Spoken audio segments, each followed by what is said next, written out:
This is a fairly typical impulse and momentum question that you might get in your exam. So we're going to start off in the usual way. We're going to pick a direction for positive. Doesn't really matter which, but since it doesn't matter, I'll choose right for positive. Now I've got my picture. This is the blue ball, that's 10. That's got a velocity in that direction of 5 meters per second. Afterwards, it's still got a mass of 10, but it's going in the other direction with a velocity of 3 meters per second. The red ball, that's got a mass of 5 and it's going in this direction with velocity 4 meters per second, and then afterwards it's still got a mass of 5, it's going that way, but we don't know how fast. So there's our picture. Now the momentum, the total momentum before, not the momentum of the blue particle or the red particle, but both the blue and the red together, the whole system, the momentum before totals the mass of the blue one times its velocity, quick check, is that going in that direction? Yes it is, so it's positive, plus 5, that's the mass of the red ball, times its velocity, quick check, no, it is not going in the same direction. So this is a negative velocity here, minus 4. That's the momentum before. The momentum afterwards of the whole system, momentum after, is mass of blue ball times velocity of blue ball, now negative because it's going in the opposite direction from the direction I chose to be positive, and then plus, and then 5, that's the mass of the red ball, multiplied by its velocity v. Now I'm just guessing at the moment that it's going that way, so it's going to be positive. If v comes out negative, then I know it was going in the other direction, but I can assume it's going that way as long as I remember that that's what I've done. By putting it positive there, I'm assuming it's going in that direction. Okay, conservation of momentum. Conservation of momentum tells us that the momentum before will equal the momentum afterwards. So 50 minus 20 will equal minus 30 plus 5v. So that gives us 60 equals 5v. V equals, what does v equal? 12 according to my calculator.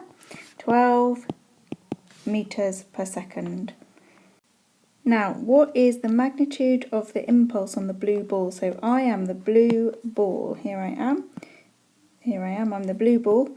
And if I'm the blue ball, then I'm happily going along to the right, and then I feel myself get whacked in that direction.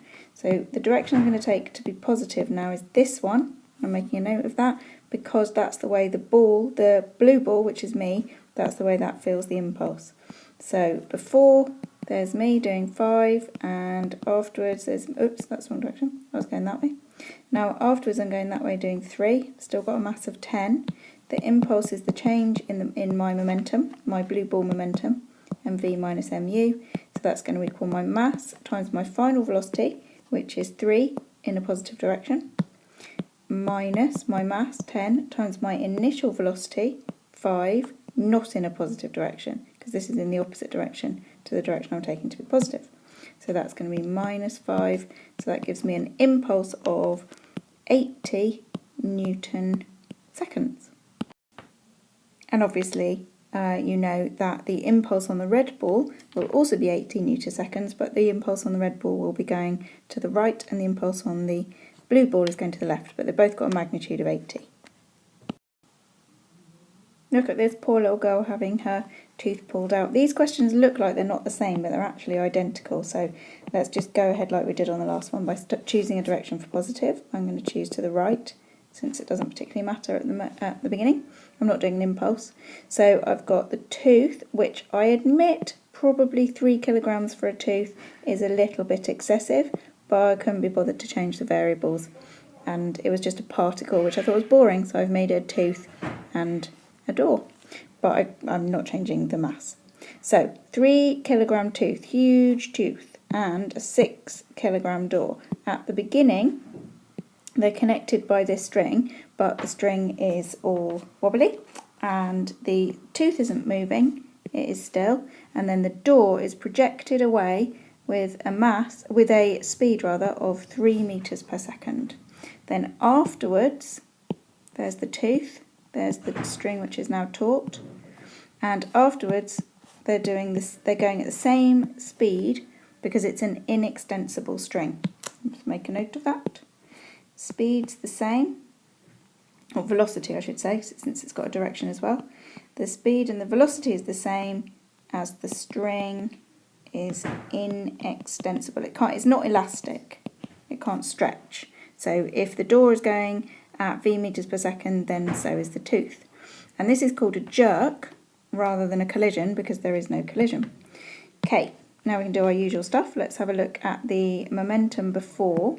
So the momentum before would be 3 times 0 plus 6 times 3. And the total momentum in the system afterwards would be 3 times v. Let me just check that direction. Positive. Yep, positive, positive. Okay. Plus 6 times v. And using conservation of momentum, we know these will be equal. Momentum before equals momentum afterwards. So 6 times 3 is equal to 3v add 6v, which is 9v. So we get v equals 2 meters per second. Now the jerk in the string is just another way of basically saying the impulse. It's the same thing. It's the sort of ping that gets felt here when that string becomes tight and then yanked away. That's the essentially the impulse, but it's not from a contact, it's not from a collision, it's from a jerk in a string. But it's the same idea. So the jerk in the string, I'll use J, is equal to the change in the momentum, mv minus mu. Doesn't matter whether I'm the tooth or the door, it should be the same. So but I need to consider my direction for which one I am. So I'm going to be the tooth. If I'm the tooth, then I am yanked in that direction. So that's going to be my positive direction. And if I'm the tooth, then my mass is 3 and my final velocity is 2. And my mass at the beginning was 3 and my velocity was 0 because I was still in the mouth. So the jerk in the string is 6 Newton seconds.